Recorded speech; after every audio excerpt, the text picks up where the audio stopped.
How's it going, everybody? This is the second episode of a new series I started recently for honor experiments.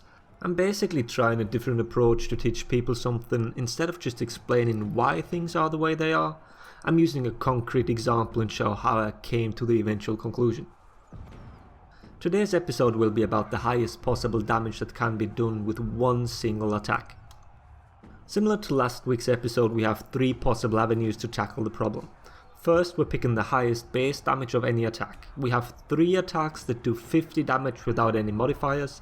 That is first, as you might have guessed by all the footage by now, Raider's Combo Zone. Second is Orochi's Hurricane Blast. And third, Shaman's Bite. The next step after choosing the attack is how do we increase the damage. We have feats, perks, revenge and pickup buffs. The way you properly test these is with drop attacks. For honor doesn't really deal with decimal numbers, so the bigger the base damage number, the better. We know the values of most feats already, but what required some tests is do they stack, and if they do, which ones do we need to achieve the highest number. Long story short, perks and feats do not stack with each other, so we pick the best one, which is Morale Boost.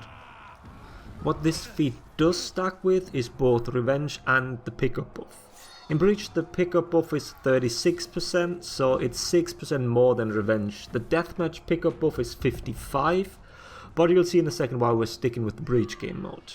With these buffs we now have an additional 86% damage increase.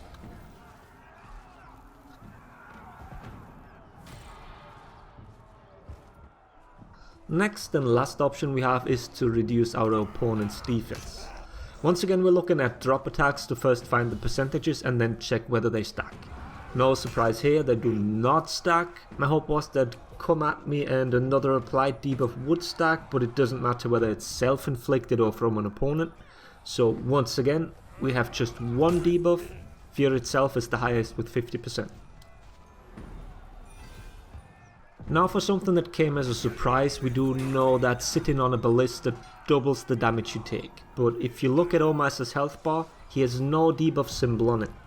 Yet 100% debuff from the ballista completely cancels out any other defense lowering feats. Both attacks here deal flat 100. With that, we're finished with our preparation, so here we go, the highest possible damage.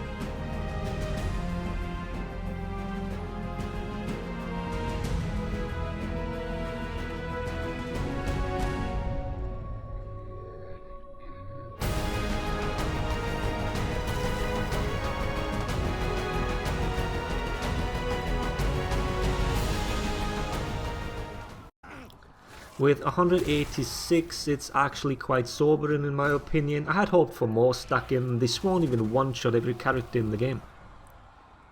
So what about Orochi and his deflecting? You can't deflect people on a ballista. Or can you?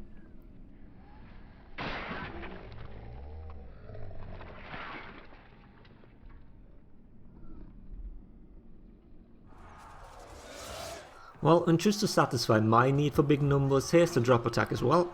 5,580 when stacking everything available. Now while editing I realised we could have gone into skirmish match and redone this, but here's the math for the highest damaging drop attack. I mean, we do know that drop attacks kill anyway, so I don't know how relevant this is. But what might be relevant is the highest possible damage from a single character with any outside help. That is once again Orochi with Hurricane Blast with both Slip Through, which is a 40% damage increase, and Fear itself. So you're looking at 105 damage. And that's it for the video. If you want to help out in future episodes, a Discord link is in the video description, and then you need to join the tester role.